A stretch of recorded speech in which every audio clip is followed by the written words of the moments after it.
quiet seaside town, an evil laid to rest centuries ago, has risen. An abandoned fortress deep in the swamp holds a secret that could save the village or destroy it. Now, a band of adventurers sets out to dig up the wounds of the past and bring the light of day to the roots of ruin. This is Tabletop Gold.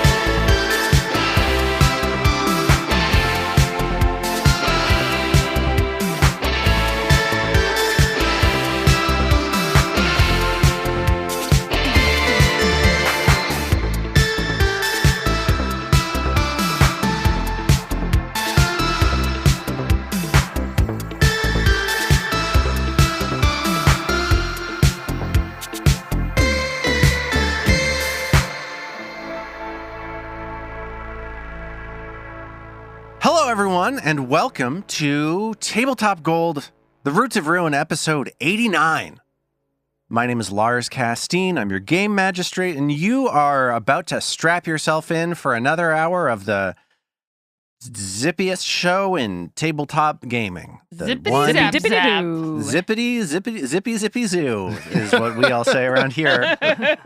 We're going to have a fun night tonight. I'm really looking forward to playing. It's been a while since we've played. A little peek behind the curtain. We took a week off, did we? Maybe not. I don't know. It feels like we did.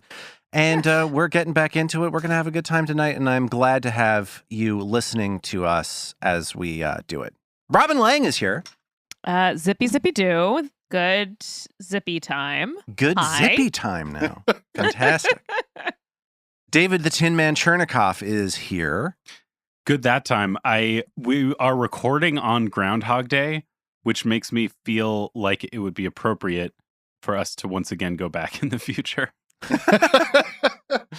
I have a question. Is that movie called Groundhog Day or Groundhog's Day? I was just thinking like a back in the future situation. I'm realizing I don't think I know the name of that movie. I don't think there is an S.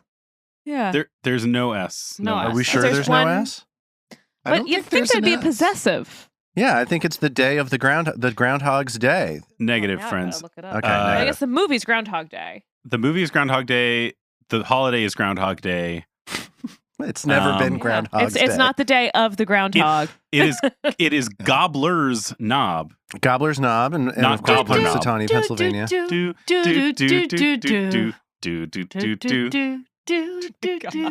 Those dudes are coming from Zoe Chernicoff. Hi, Zoe. Hello. Happy that day. Happy that day. And our Matt Humphreys is here.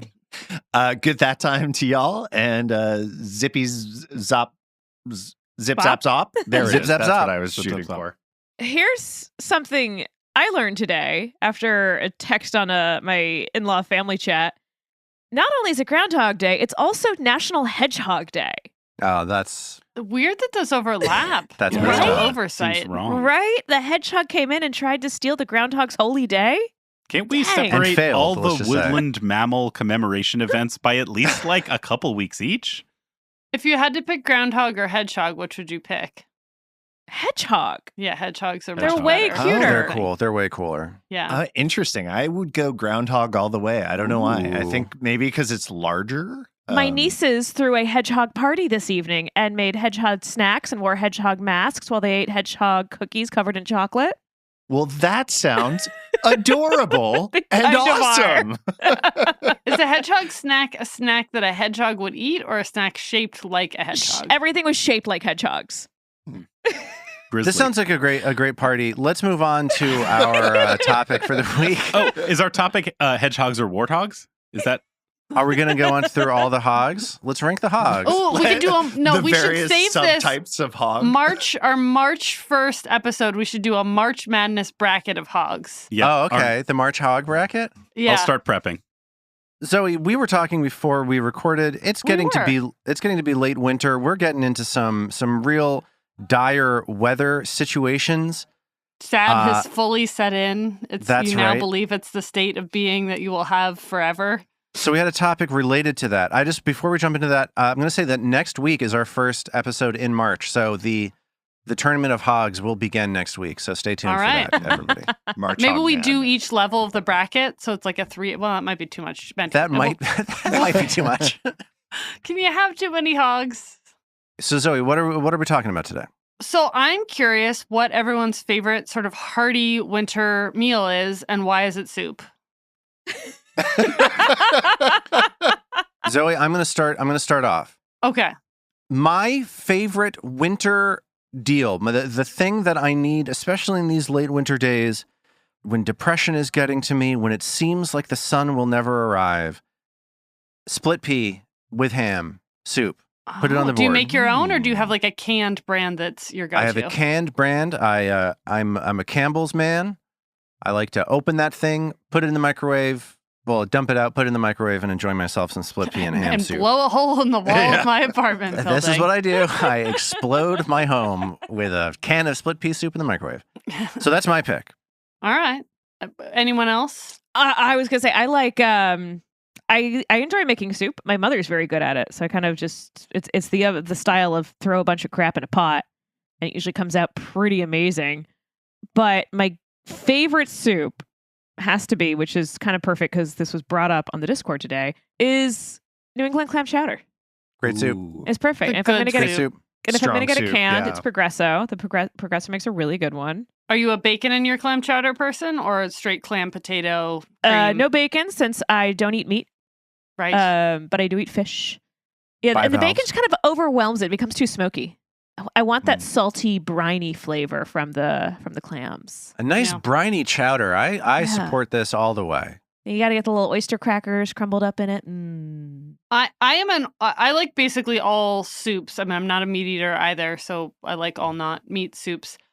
Really love I've been working on, the New York Times has a pretty good miso soup recipe that then you can make about 1/3 as complicated as they've made it. Homemade miso soup, though, really good. Like deeply satisfying and much more yummy than I'll eat Japanese takeout miso soup too, but this is like really delicious. I would say my favorite treat soup is a lobster bisque. Like that's not an everyday soup. You can't go No. just having lobster bisque every night of your life. But I've loved all soups so far. These Sure, if are you all want great gout. choices. I come out a little bit more on the stew side of things. Sure. When you asked that question, my mind went immediately to this one meal I had many years ago. It was like a cold winter evening, and this was back when I was living in New York in Brooklyn, and I met up with some friends at this little like restaurant, and I had a beef bourguignon there, and it was like one of those nights where everyone's body heat is steaming up the windows, and you're close and you're very warm. cozy. Yeah, and they had that some sounds- great frites too, and it was just like it was such a powerful like sense memory. So beef bourguignon is even though I don't eat it on the regular, that was a peak cozy meal for me. Man, this is making me hungry. I just had I dinner know, too. I'm right? still hungry. David? My favorite soup hadn't been mentioned until just the very, very end of everybody going through. Okay. But my favorite soup is frites.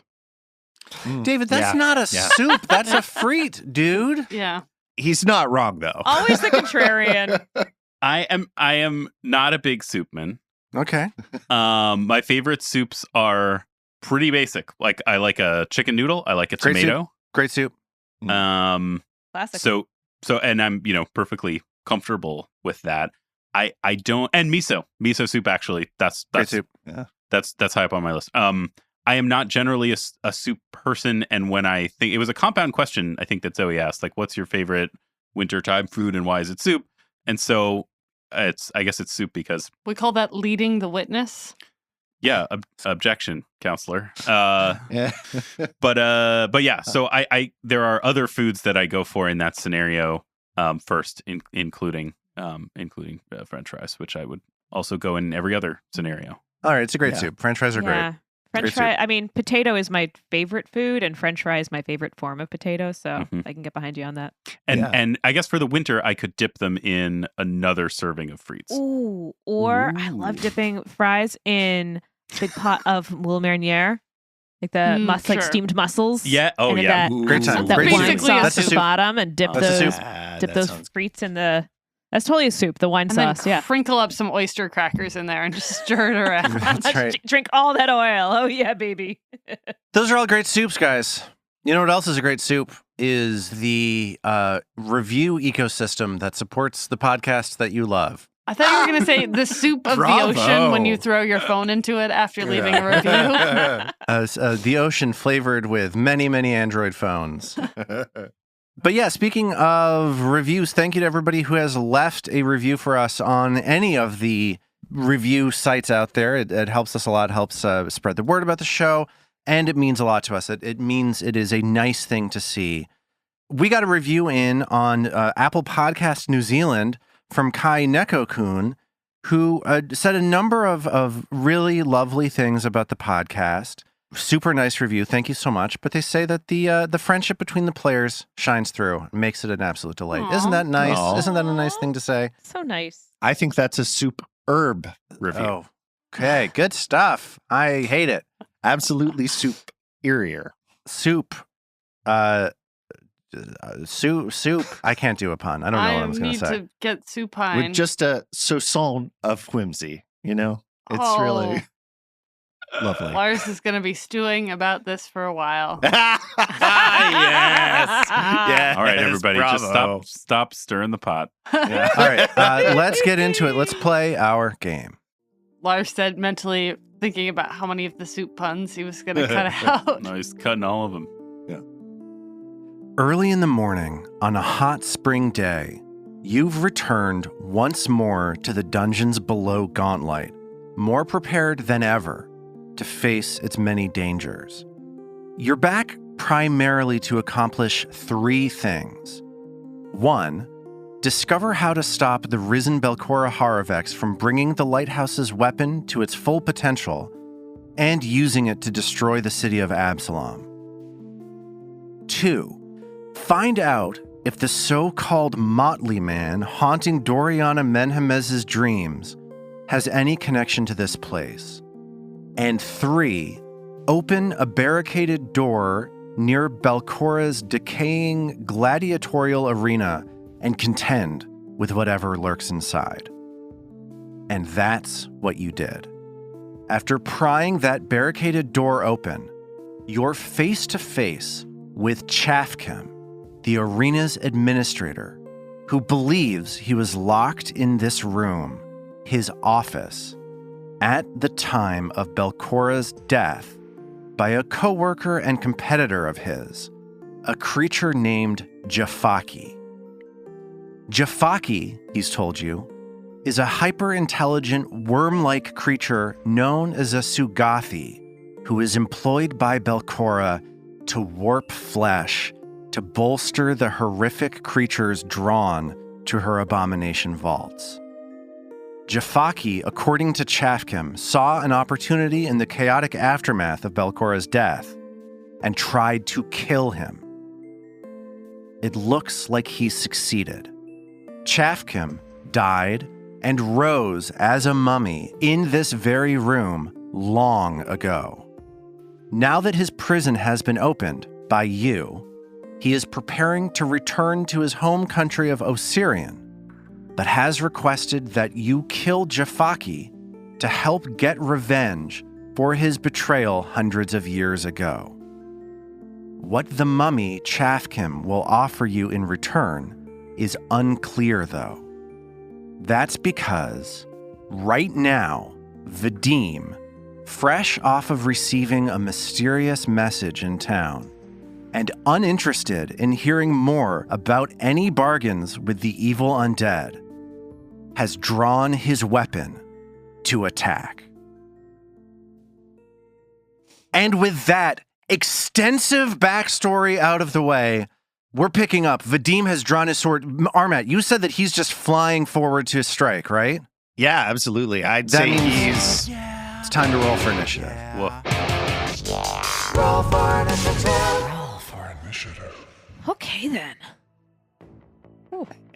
I don't feel like I can do stealth because haven't been very stealthy here. Just Yeah, you've been talking to him. You could do deception because you're pretending that you're Belcora. I was best listening to ruse that from ever. last session, and That really was a delight to Oh, listen yeah. to. Sorry. Right.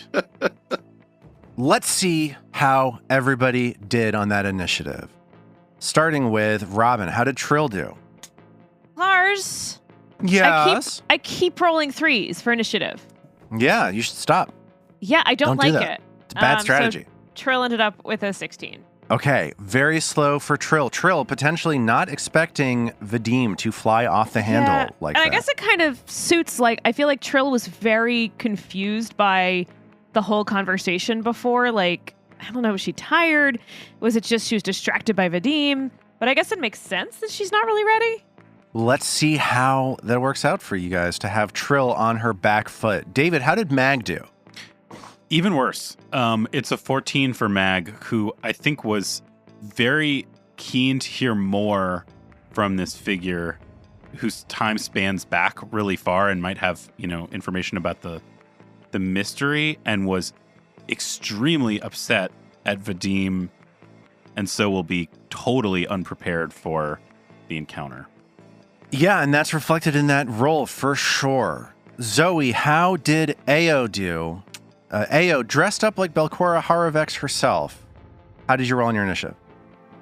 Quite well, which is frustrating because not being hidden, I get to go first, but it doesn't do me my usual flat-footed good. But what stat did you roll for initiative? Oh, deception. Do I get to use it then? You sure do. Sneak attack says if you hey! roll deception. Yeah, and it makes sense that you'd Look roll at that. deception. You're Yeah, I'm in here trying Belcora. to work this guy. Yeah, for That's sure. right. Anyways, 32, which, is, I'm pleased. So Ao is quick off of the starting blocks, and I'll just let you know right now that she's going ahead of Chaffcam, so she'll be able to use sneak attack if she wants to. But I don't know how she'd react to seeing Vadim leap into action. I just don't know. Speaking of Vadim, Armat, how did you do on that initiative roll?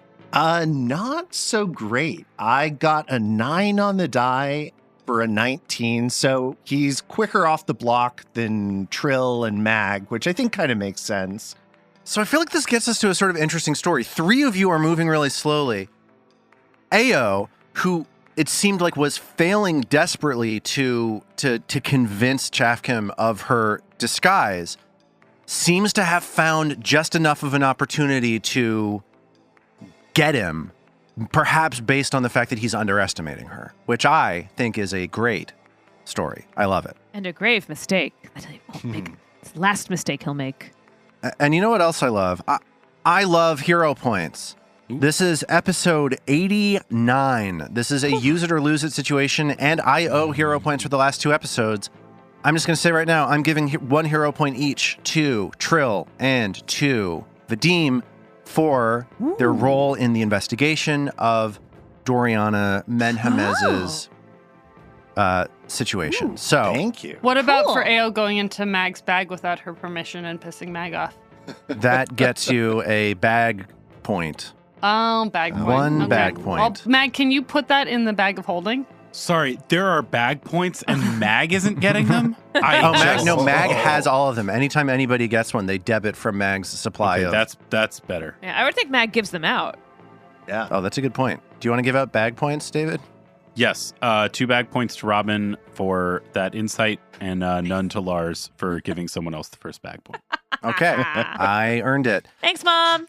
Hey, it is Ao's turn. Ao, you are seeing Vadim leaping forward, blade arm outstretched as Ao gets the first move. Chaffcam has yet to notice what's going on. I think for Ao, this is still like I think she's trying not to show that her feelings are hurt about the poor costume because it's the first time she's whipped this out. I think she was sort of expecting to make a big splash, and so she sort of like looks at him and she's like, "Not Belcora, huh?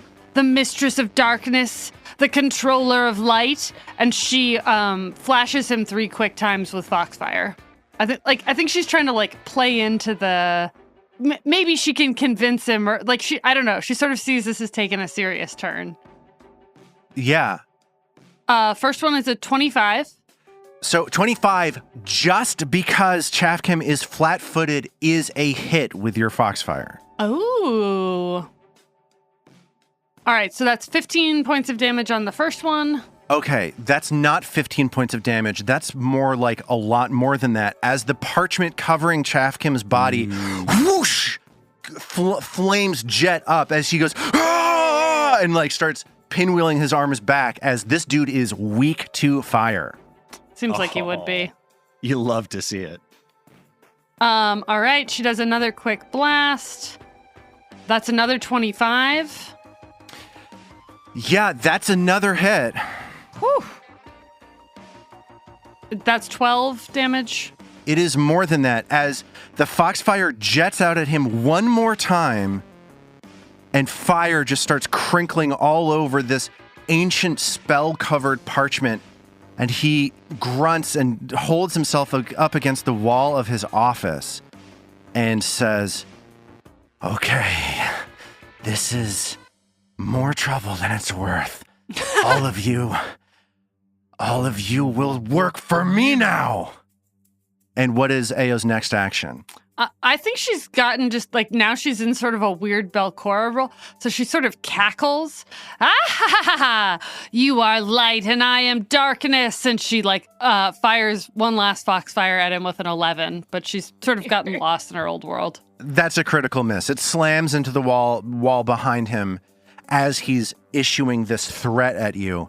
And he says, "I will make all of you my undead." And it's his turn. And here's how he's going to make you all his undead. Uh-oh. Just by Chafkim killing us right this moment. reaches his fist back, fire crinkling all over his arm as he slams it, parchment trailing off his arm towards Ao in retaliation. Makes sense. That is a 28 to hit. That hits. Ao takes 14 points of bludgeoning damage as she feels this mummy's fist slam straight into her. But I also need you to make this fortitude save that I put into chat as you feel the bizarre energy pouring off of him. It's a 24. And I've got bad news for you. It's not a 24. It's a 23 because all of you, while you are within his despair aura, are frightened 1. What? Which, You didn't tell us that? Is yeah, it Belcora listen. that's frightened 1 or Ao, you know? That's a great question. I didn't tell you that, Robin, and that's something that I'll get right next time you guys fight a mummy. You ass. So that's actually a miss by 1. So Ao fails that fortitude save. This is feeling pretty rigged. It is, definitely. And she feels nothing. She feels fine. Everything's fine. At this point, Chafkim starts casting a spell. Is it He Soothe? moves his hand slowly around. You can see flecks of rotted flesh between the bits of parchment covering his fingers. And he starts murmuring a chant. And I need Ao to make a will save. 20. Okay. That 20 is a failure as Ao starts laughing uncontrollably, her mind invaded by something terrifying and funny that she cannot control. I feel like her cackle goes from being her own pretend cackle to like a different ear. It goes from like, ah ha ha ha ha ha ha ha ha. Yeah, and he looks at you and says, "Now you have something to laugh about." How And dare Ao is now he? slowed 1 and cannot use reactions. Oh, shit. Lars, I'm furious. It is now Vadim's turn. Vadim, lunging forward with his blade, fear tickling his heart as the mummy looms before him. What will Vadim do? So Vadim is going to shoulder past Mag as he strides into melee range of the mummy there. Can he get over into this corner? Is that a Yes, spot? that's fine. Amazing. So he's going to like move in, shove himself in between Chafkem and Chafkem's like working desk. He's going to say a quick short prayer to Pharasma as he prepares to smite evil using his new level 6 feet. And then he is going to swing vigilance at that mummy. And as you chant this smite evil, he draws a little symbol in the air in preparation for your blade to come at him. And I need you to make this fortitude save against his warding script. Okay. That is a 27. You're unaffected. You're able to push past this symbol that he's drawn in the air. What was your attack roll? I got a 3 on the die for a 17. So that will miss, unfortunately. Okay. I'm going to use that hero point you just gave me to use this hero point card from Vlastimir from Coeur d'Alene, Idaho. Hero point card.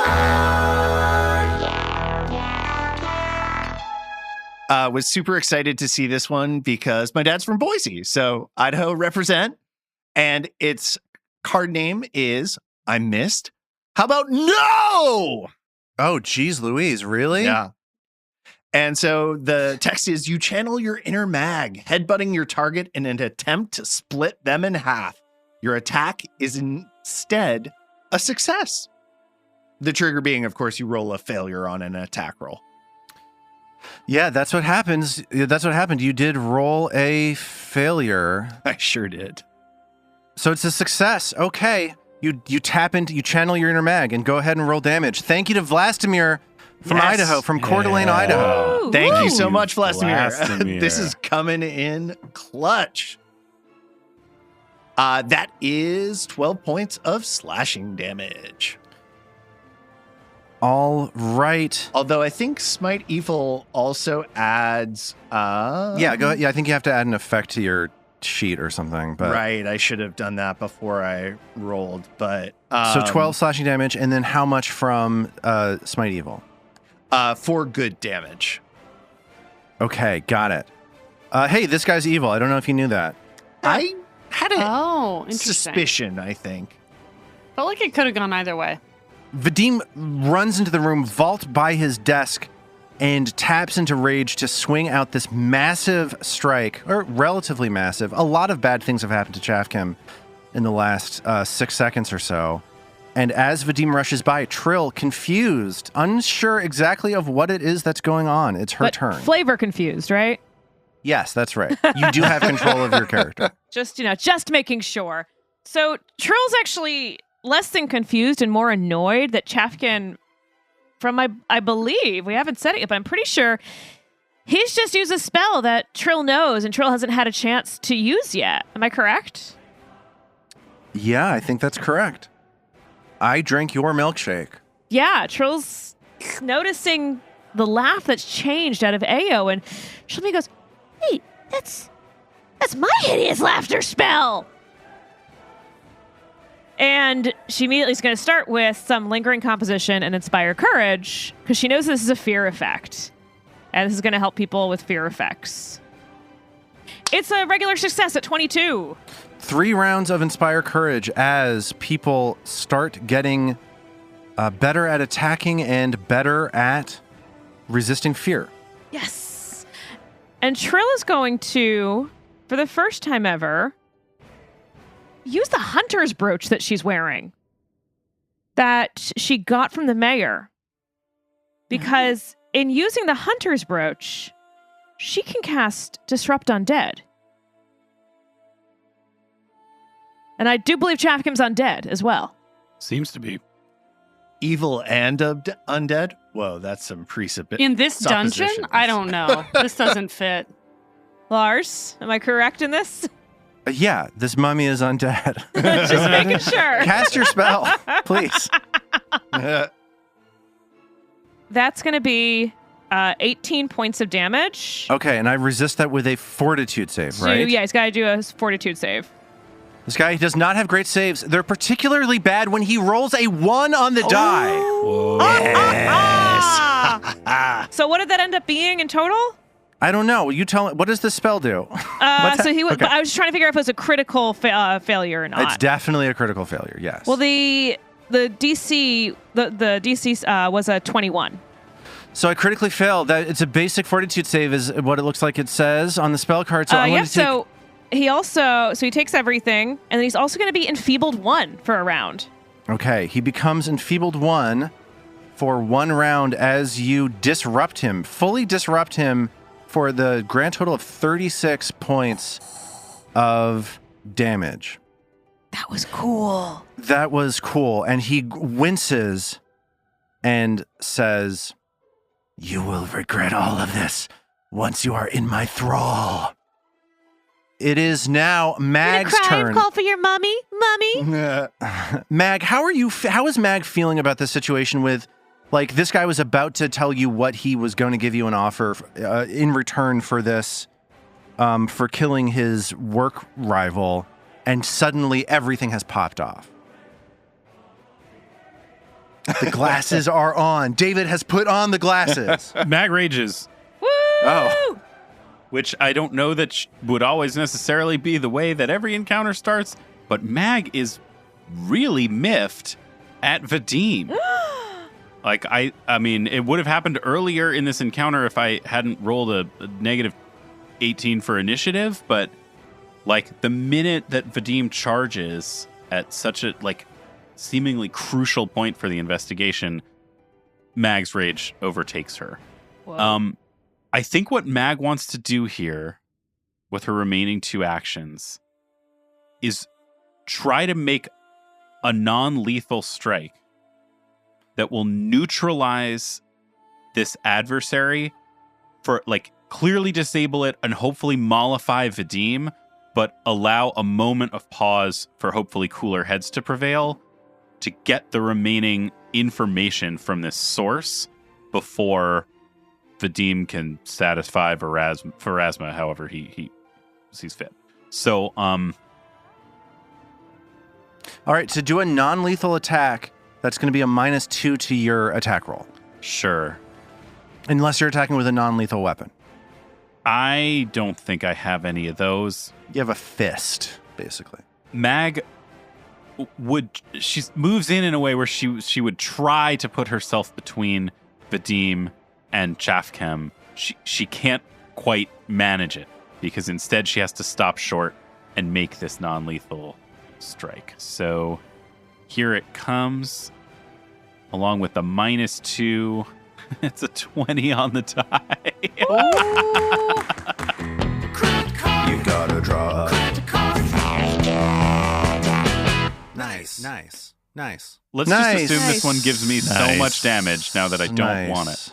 Here we go. Critical hit deck, card number 37. This is a slashing attack. Normal damage. Of course. The target is enfeebled 3 until healed. Wow.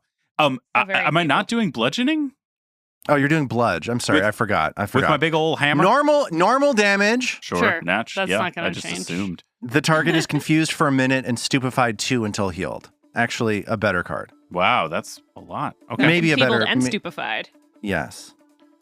Well, here comes what I'm hoping is a stunning amount of damage to, like, totally neutralize this target and give Mag a chance to keep Vadim from killing him too hastily. That is 44 damage, and the target is knocked prone. And my hope here is that So the you target rolled- is knocked prone in a way that will allow Mag to then jump over the body and shield the body from a final strike from Vadim. Okay, and you rolled your double damage, so I'm going to divide that by 2. Right? Oh, right. Normal damage. God. So it's 22 points of damage, Darn. and they are knocked prone, clumsy, enfeebled,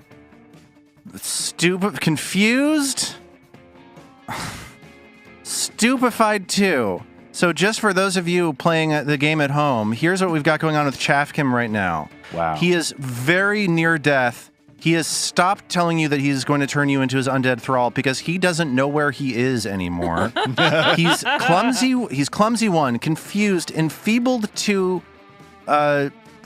flat-footed because he's prone, and stupefied 2. You have gone in and knocked this guy silly. So are you telling me that he's still alive to enable Vadim to kill him only because the crit card took away my extra damage? No, because if it hadn't taken away your extra damage, you would have learned the rule that undead are destroyed when they're brought down to 0 hit points, no matter what.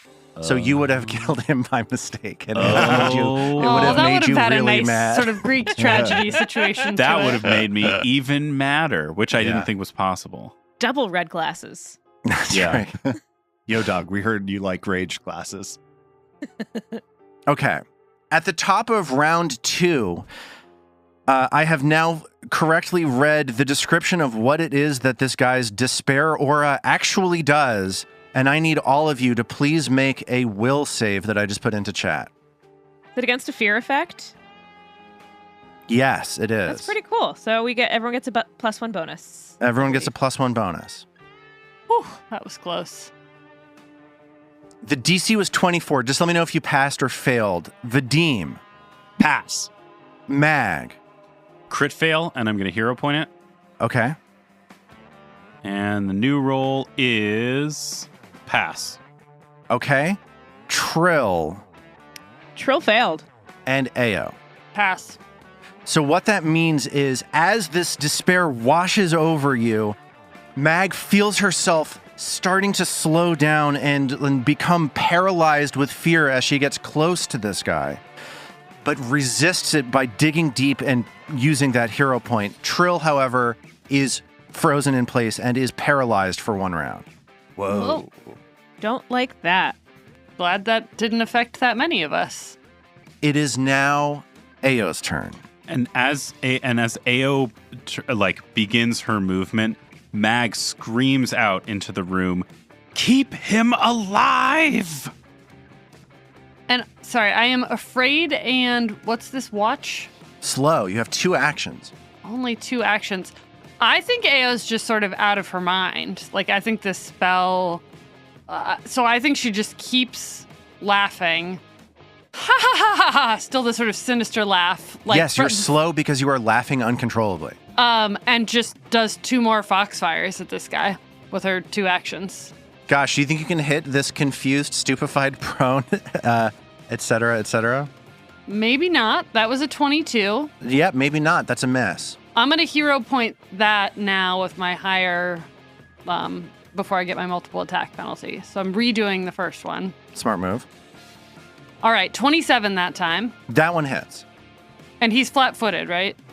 Yeah, because he's prone. So if you roll your damage, the sneak attack will get added automatically. That is a sort of miserable 12 points of damage, but we'll take it. But it's fire. It's fire. So Mag screams out like, "Leave him alive!" And Ao, laughing, incinerates him with just a blast of fire from her tail, and just whoosh. You look down and you see this mummy, this former arena administrator, lying on the ground with this magic circle, this circle of runes surrounding him. And he is engulfed in flame and just disintegrates into dust right in front of Mag's eyes. It's a great image. And I think Vadim at that point would shout out in triumph, "Now that's how you deal with undead!" Gosh, that really is how you deal with undead. I didn't have a chance. That sucked. Oh, I know. I've got more that I can do, though. So let's keep going. Let's see what happens next. There was also something that happened to me last time that I failed, that did nothing happen there. You rolled like 7 damage before. I thought maybe it was coming to get me this time. Yeah, there's something. Ao, as this fight dies down, one, the laughter that she's subjected to subsides. She gets control of her body. But about a minute later, and we'll pick up what's happening during that minute in just a second, she starts feeling a little weird. There's like an itch on the part of her body that this fist of this mummy collided with her. Oh no. And I need her to make another fortitude save. 22. Okay. She finds herself scratching at her face where this mummy hit her.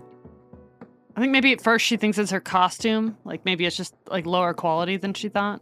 And she looks down and sees that her fur is coming off in her hands. And she takes 6d6 negative damage. Just 22 points of damage. And is now stupefied 1. Dang. As she sees that her body is slowly starting to turn to dust. Like in a good way, or What do we see? Are we seeing this? You are absolutely seeing this. And so Mag is not seeing this at first because Mag has wheeled around to Vadim and is just apoplectic with rage and fury.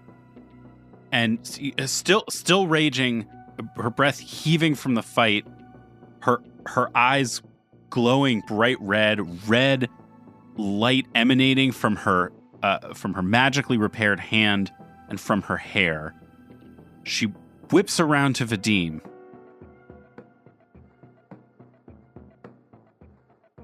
What are you doing? Are we here for revenge? Or are we here for information? I don't know about you, but I'm here to clear out this place of evil. And that's what that was. Evil. It's that simple, Mag. I don't know why you have to be like this about it. Trill shouts in, "Can the two of you stop fighting? Look what's happening to Ao!" If it were that simple, Vadim, if you want this place rid of evil, you must know the source of the evil. If we simply cut down everyone we encounter who lived alongside Belcora, we will learn nothing. And she slams her maul into the wall beside Vadim on this last word, nothing, to emphasize it. How is Ao reacting to this moment that these two are arguing with each other as she is suddenly just like hit with this? She feels her body falling apart. I think she like the laughter sort of slowly subsides as this guy, goes into ephemera, and like it sort of like turns into almost like dog whimpers, right? Like it goes from laughter to like as it sort of dawns. I feel like she's just not even really processing their fighting. That the 30 seconds while they're having this conversation is a different moment for her. And how does Vadim react to Mag? I think he is just I'm not saying we can't learn things. He's getting right back up in her face. He's maybe missing what's happening with Ao too, I think. Because he's just so incensed. This thing was evil, and if we were going to bargain with it, we would let it go out and it said itself, use more dark magic. We don't make deals with scum like this. Trill starts shouting again. Will the two of you row up for a minute and come help me with Ao? And she's watching what's happening to Ao and frantically thinking back and forth between anything she might have in her pack and whether, say, her elixir of life or soothe is going to help Ao at this moment. Trying to rack her mind to figure out what's happening and what the best solution is. The urgency in Trill's voice and the concern and the compassion breaks Mag from her rage. And Mag turns back to look at Ao and look at Trill. And at this point, what would Mag see? How much? I mean, it seems like obvious Mag would be able to see Ao's reaction. That Ao is kind of cowering or whimpering in this way. Would Mag be able to see the actual like physical sort of disintegration that you've described? I think that Mag would be able to see the disintegration and would also be able to see that there is like a glassy shine to her eyes. Like she doesn't look like she's all there. Vadim, can you lay on hands? It's hard for me to get to my gauze. My fingers are half gone. In all honesty, I'm trying to figure out if soothe is something. Soothe is mental effects, and I don't think this is a Soothe mental. does healing. If anybody wants to take a look at what it is that's happening to her, you could give me a religion check if you want to try to identify what's going on with Ao.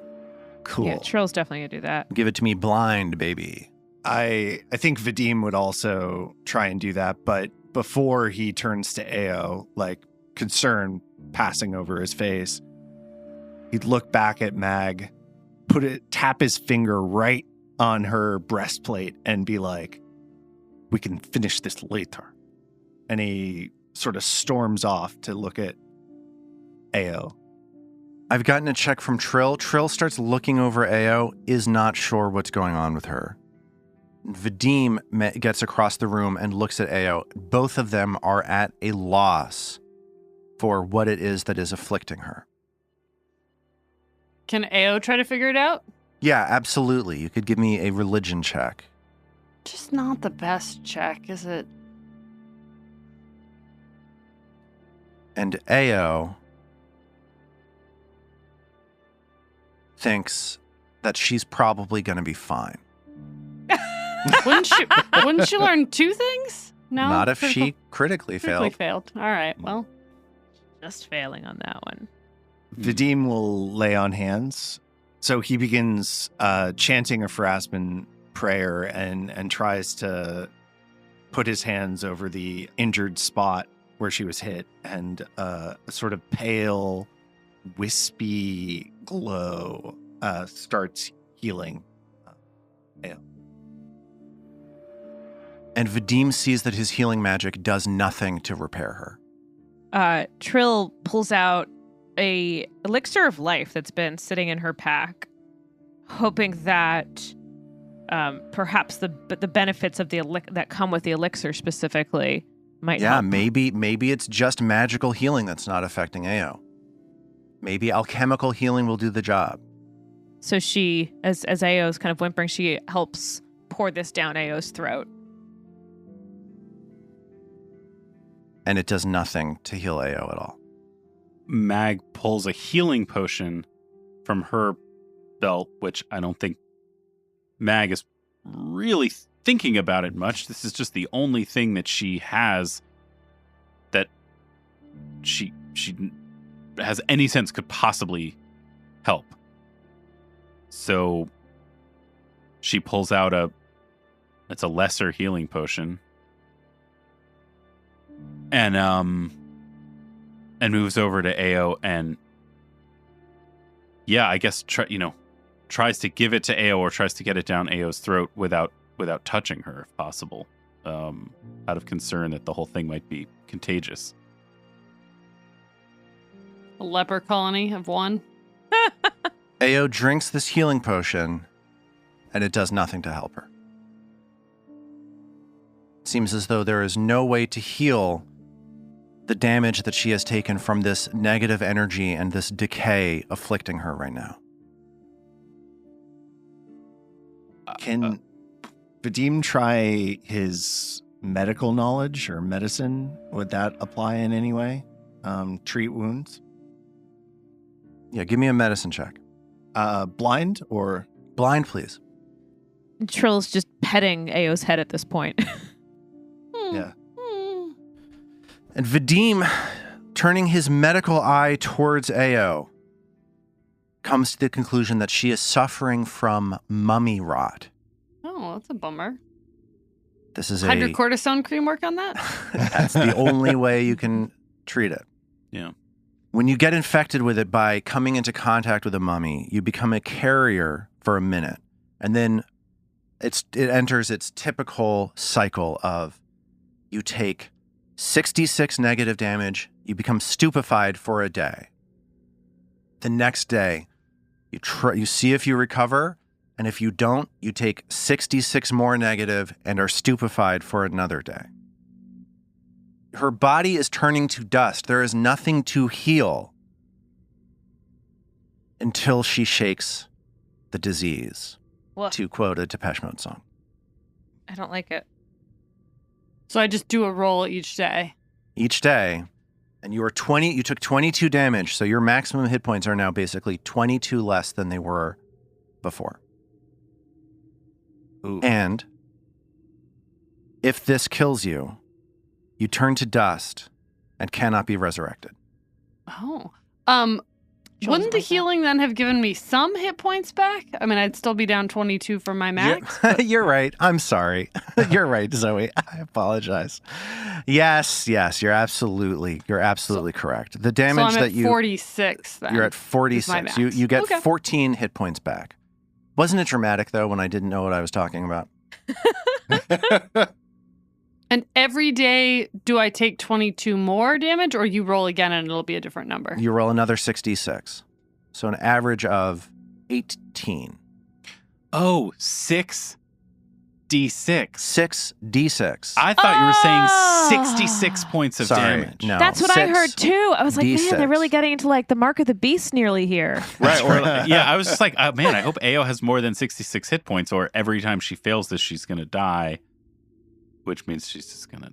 Just be gone. Yeah, I was like, that's intense. Yeah. How does Vadim It's still react to intense. this? So I think Vadim puts on his best comforting, reassuring bedside manner and is like, hey, Ao, it's going to be okay. It's a condition called mummy rot.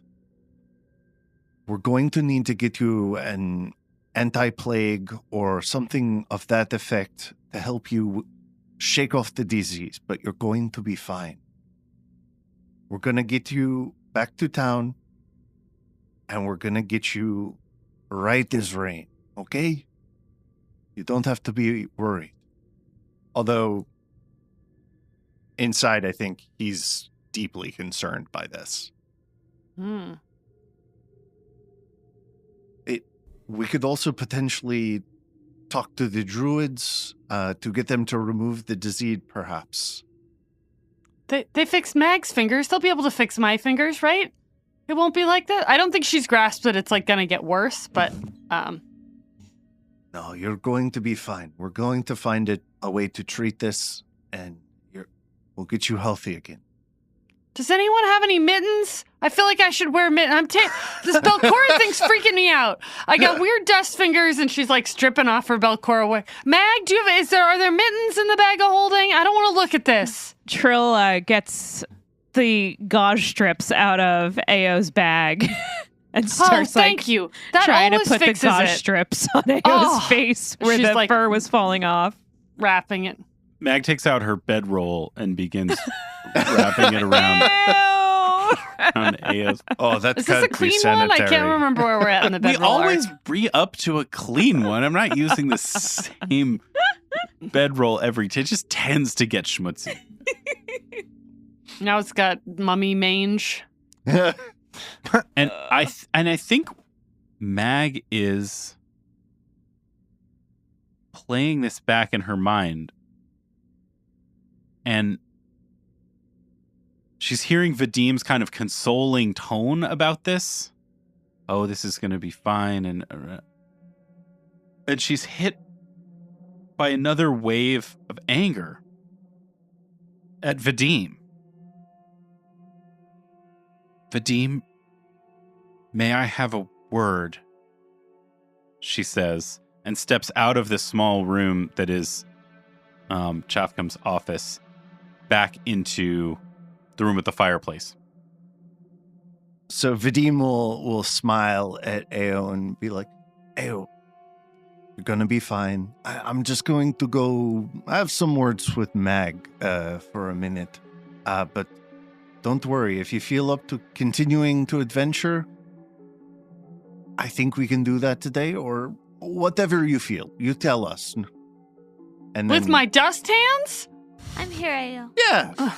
What? I mean, Where- we've what? already dirtied Meg's bedroll, right? A successful adventuring day already. Doesn't that mean we can go home and fix my dust hands? If it's been a success, Trill, will you sing to me? Yeah, Everything. yeah. The walls are starting to. Vadim's. What is happening? Yeah, I'll sing and I'll even look and see if there's anything hidden in here for you, because I know you'd want to be doing that. Oh yeah, something shiny will cheer me. Oh, that's a good idea, Trill. And Ao gets out her while Trill's searching around. She just gets her little bag full of teeth and is sort of sorting them in her gauze mittened hands. Yeah, Just focus on your teeth. 1, 2, your teeth, 3. Ao. Oh yes, from the kobolds. 4, 5. Those little mitflit teeth, they're so cute. So back out in the room, Vadim steps through the door to rejoin Mag in the larger space. Yeah. And he scowls at her and says, "What? Ao is in real trouble here." Yes. Yes, she is. From a fight with an unprovoked mummy who has now spread his rot to her. A needless risk with who knows what consequence. Look, if we had not killed that monster, who knows what it would be doing back in Osirian? It could kill an entire village. Do you want to see children affected with mummy rot? Do you want to watch an entire village die as it makes thralls out of them? I can't live with that. And you shouldn't either.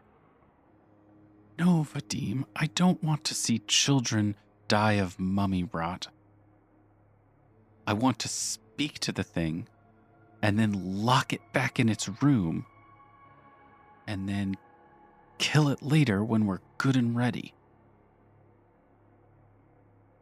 Look, I was not ready to listen to any more of its honeyed words. That's how evil gets you, you know? You start to make compromises. And then soon enough, you forget about it, and it escapes. And you know who's responsible then? Whoever let it live. I see. So you saw it and you felt angry. Is that it? And so when you feel angry, you just do as you please? You don't think I know a thing or two about looking at something, feeling angry? Our lives and the lives of all of those people in that town, and maybe all of those people in the city of Absalom, they depend on us to think when we are angry. And Vadim runs his hand through his hair and is just rubbing at the back of his neck.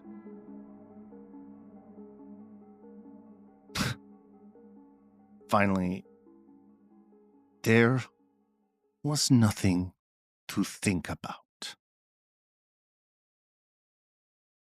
It was evil, it was undead, and we are here to end those threats, sometimes at the cost of our own lives.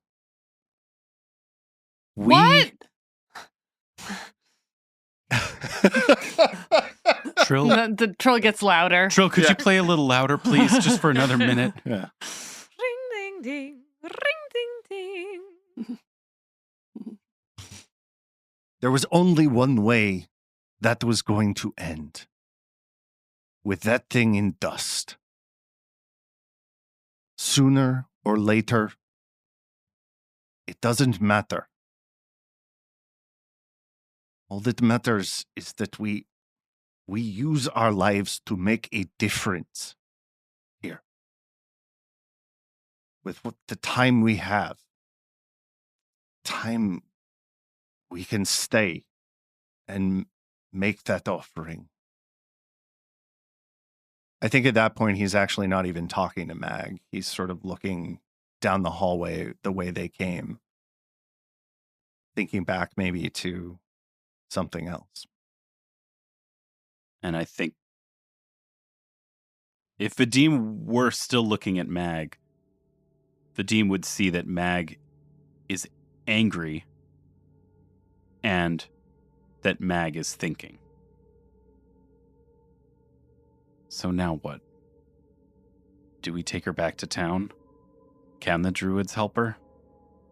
And that's when Vadim does look back to Mag. Yes, I think we probably should. We have till the end of the day before the disease progresses, but I think getting her treated sooner, seeing what we can find is worth doing.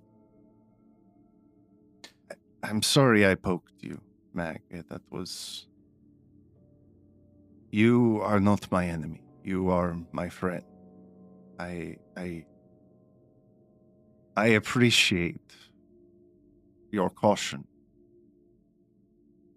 And I can appreciate your decisiveness. And at this point, Trill's in the doorway. The music has stopped. They probably didn't notice. Trill's actually been standing there for a little while. She heard the last part of Vadim's kind of trailing off. Mm-hmm. And says, And I'd appreciate it if we started moving along. Are you two done? Vadim looks to Mag for confirmation here, but I think would be nodding. For the moment. Okay. Zoe, how is Ao reacting to all of this, being the sort of center of this debate? I think she doesn't quite know how to right size this, but just feels sort of like, I think she's in shock, sort of. She's not processing it. So, like, I think part of her is weirded out and doesn't like being the center of attention. I think she knows something is off, but isn't collected enough to have a good idea about what to do with it, and is sort of feeling outside of her own capacity and a little soothed that someone else is making a plan. And like, if someone had told her to keep going, she probably would have, but that maybe this plan doesn't involve that feels good. So Trill, before she stopped and started watching Vadim and Mag arguing, got the chance to search through this room. It's the parchment everywhere. This person was stuck inside this room for hundreds of years, first watching himself starve to death and then rising as a mummy and becoming deeply obsessive and connected to magic and weaving his spells onto his parchment that covered his body, and spells and magic circles cover the room all around you. You see on the desk Chafkam's spellbook, which you are not able to read at the moment. yeah. You do find a magical staff, a magical looking staff that Chafkam was holding onto. Another Does it staff? cure mummy rot? It's a staff of cure mummy rot. Oh, Oh, wow. this is so Nice. convenient. So That's gonna applicable. Save us several days worth of checks in town. What is it really? Trill immediately identifies this without any issue as a staff of abjuration. Ooh. This is a staff that contains the spells Shield, Alarm, Featherfall, Dispel Magic, Endure Elements, and Resist Energy. This is a good staff. Wow. Yeah. What's a lot of stuff. Yeah. Yep. Trill gets that all cuddled up next to her staff of necromancy. So where are you guys going? What are you doing? To the druids. Sounds that way. Yeah, They fixed kinda Mag's sounds- hands. They'll fix this, right, Vadim? Of course, you're going to be fine. Don't worry, we have time. We have plenty of time. We just need to get it looked at before the end of the day. Why before the end of the day? What? Well, the disease progresses in a 24-hour cycle. And so at least that's what they trained us in my Farasman college. In mummy medical school. That's what Yeah. I learned. So 20 minutes later, you've worked your way to the druids at Stone Ring Pond. And Whirlywind, after hearing the situation, it's about 10:30 in the morning, says, "Removing disease isn't exactly my strong suit, but perhaps Vandy at the Dawnflower Library would be able to give you the spell that you need. That truly is a horrible thing afflicting you, though. I'm sorry that you have felt that. It's quite I love bad. Whirlywind's I thought you did voice fingers. so much. What's happening? I do fingers. That's a surgery, not really a disease situation. I understand that you see this as a shortcoming of mine. Actually, let me check the book. Maybe I can do it. No, I can't do it. Talk to Vandy. Of course. I don't know why I didn't think of the Dawnflower in the first. Listen, I can give you Dispel Magic, Heal, Purify Food and Drink, and Restore Senses. If you want Heal, Remove Disease, and Restoration, that's really more of a Vandy thing. Okay. Thanks, Whirlywin. I've Did you restored the restore fingers. her sense of touch in her fingertips? Oh, maybe, but you'd owe me a horrible favor. Okay, never mind. Let's go to Vandy. I feel like Ao's getting like quieter and shakier. It'll be okay, Frown. It'll be okay. Maybe for this last part of the journey, Mag will pick up Ao, sort of scoop her up and Yeah. carry her across town to the Dawnflower. I wonder if Ao transformed to Norman, would she still be suffering from mummy rot? Wow, So, I Trill there's wonders this out loud. a part of my brain just broke.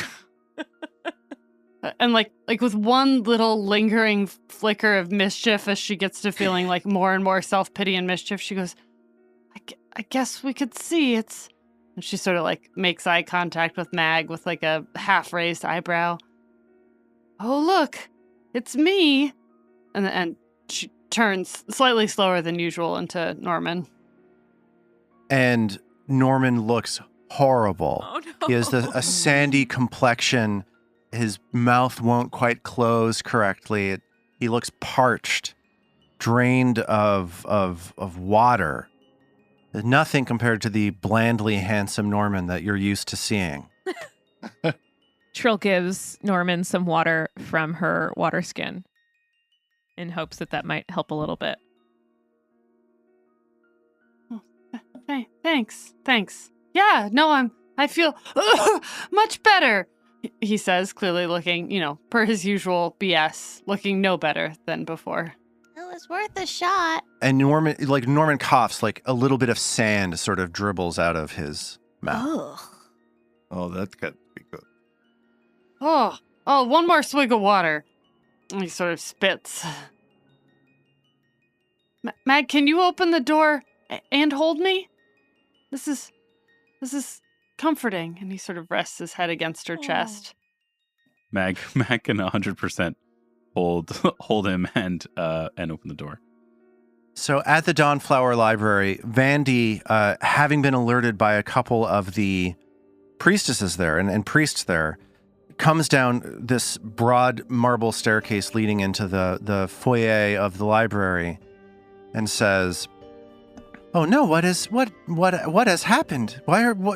Norman is injured." There was a mummy. It was awful and rude. She rolls her eyes and she snaps her fingers and she's like, "Remove disease, please, guys. Let's get the remove disease out here. Somebody, can we do the remove disease?" And she's exasperated that yet another remove disease is needed. And she turns to Norman, holds him by his crumbling hands and says, "There's a very good chance that I'll be able to remove this on the first try. But I'm going to ask you to pay for the spell every time I cast it." That seems kind of like a racket. We had a run on remove disease. Isn't this a library? I have a card. Can I just check out the remove disease and turn it back in? And this is, Mag feels a little bit at this interaction like the way you feel when your cool friends are like talking to your mom for the first time, like if you're a teenager. So she's kind of like, yes, of course, we'll pay everyone. It's fine. It's fine. We do support you here. You are at the highest possible rank with us, which means I'll cut you a 10% discount. Oh, thank you. It's going to be 16 gold and 2 silver for every time I try to counteract this disease.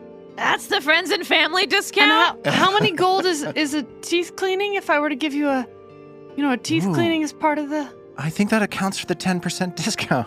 Oh, cool. That's baked in. Okay. Norma just doesn't have the energy to keep bartering as he normally might. She starts casting this 10-minute spell. She's surrounded by other priests of Sarenrae, and the sunlight beams in through this large window in the dome of the Dawnflower Library as we approach 11 o'clock in the morning.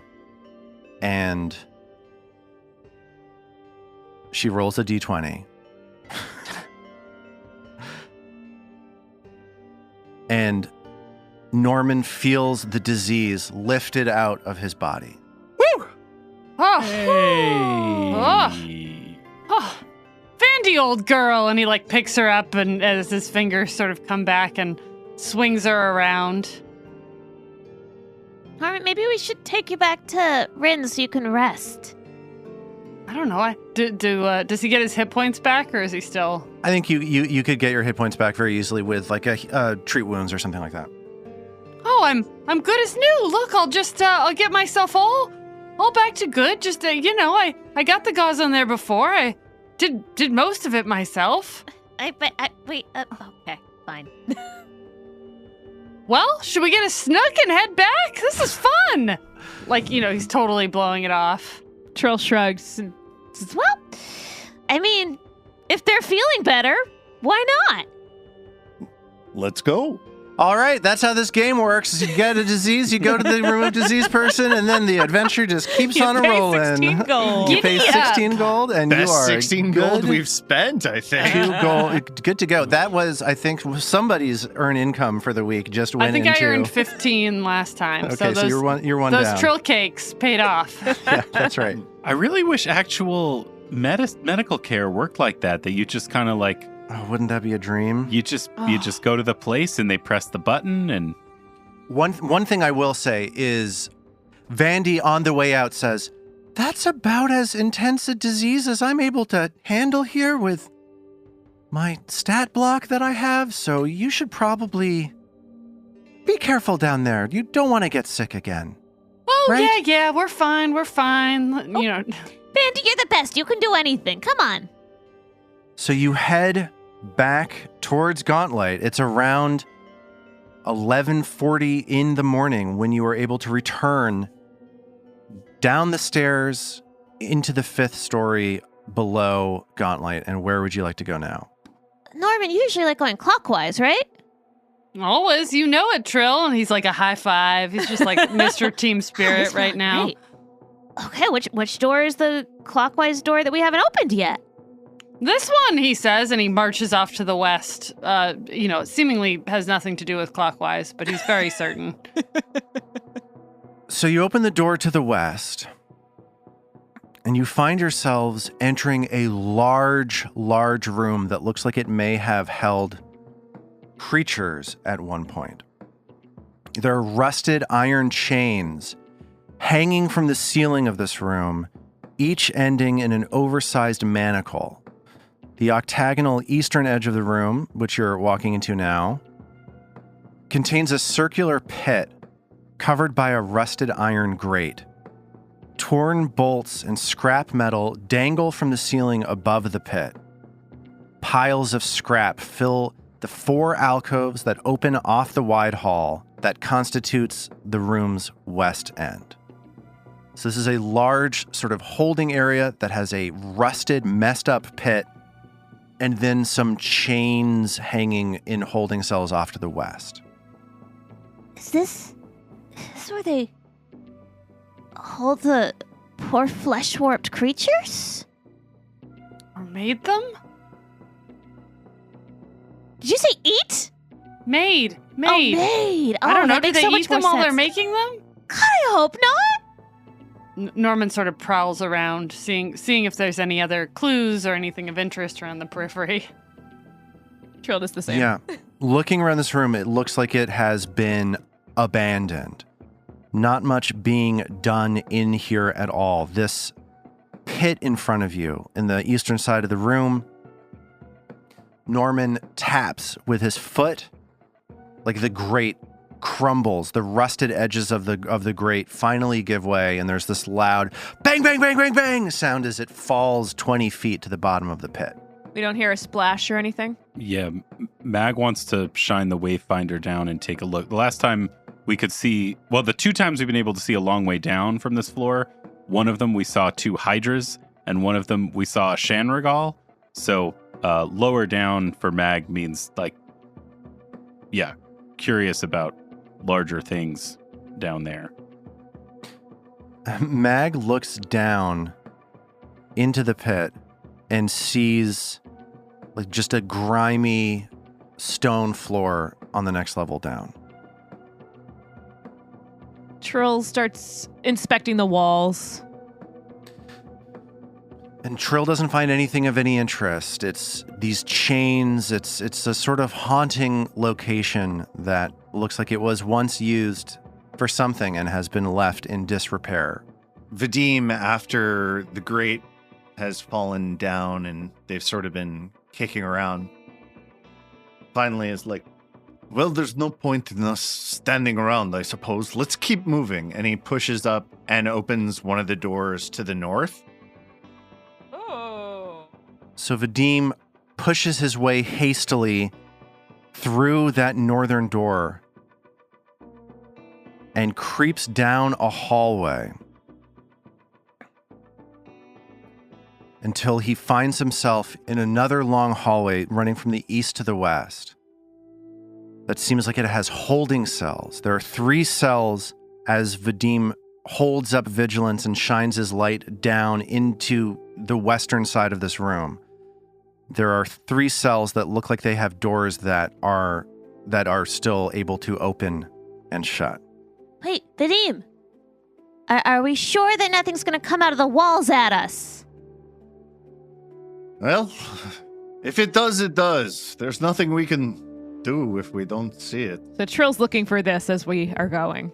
She's worried after that last time when they got those sticker snack things thrown at them. Totally. So Trill starts scouting is what it sounds like. Yeah. So Trill starts scouting as Vadim approaches this first cell.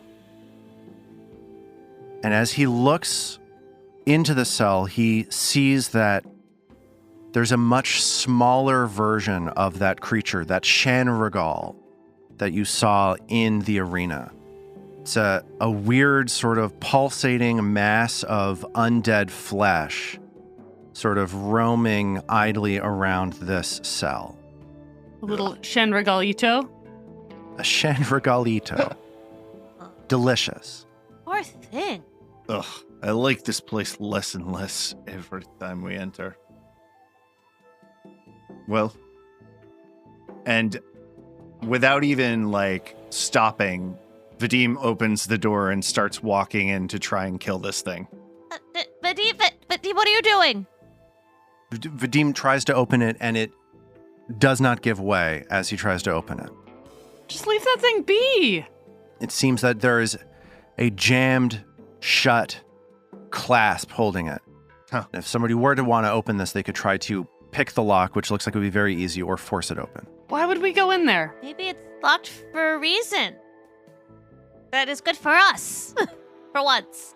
Vadim looks at the rest of the party and says, fine, and walks off towards the next cells. And as Vadim looks into the next cell, he sees another Shanrigal pulsating gently in the middle of the cell. And he tries the door again. Same thing.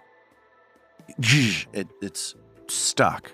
He needs to put some effort into opening it. Ugh. he walks and stalks to the last of the cells, expecting fully the same thing to be the case. And he finds the same thing. It's another cell rusted shut with a motionless Chernicoff inside of it. And this being the last cell, he just decides to kick the door in.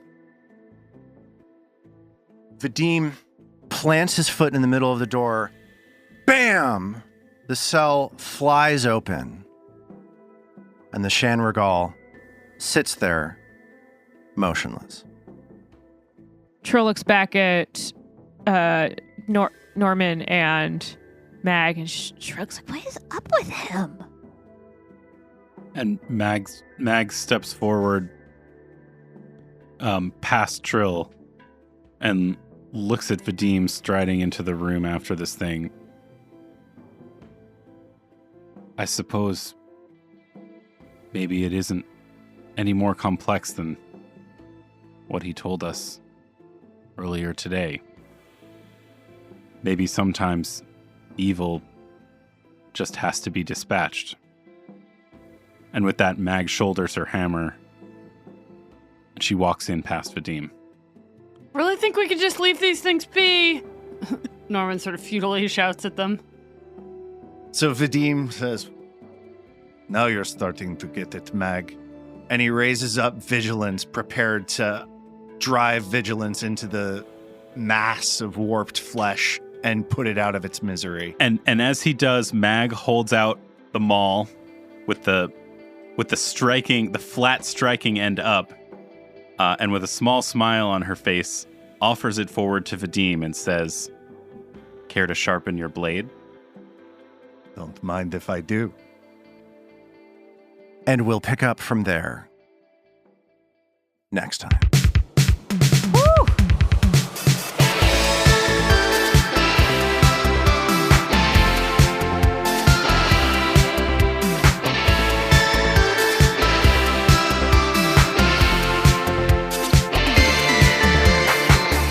The Roots of Ruin is a Tabletop Gold production, produced under the Paizo Incorporated Community Use Policy. The Roots of Ruin uses trademarks and/or copyrights owned by Paizo Inc., used under Paizo's Community Use Policy. We are expressly prohibited from charging you to use or access this content. Paizo does not recognize, endorse, or sponsor this project in any way. Original characters and content are the property of Tabletop Gold. For more information about Paizo Inc. and Paizo products, visit paizo.com. We at Tabletop Gold would love to hear from you. Email us at letters@tabletopgold.com and find all our social links at tabletopgold.com.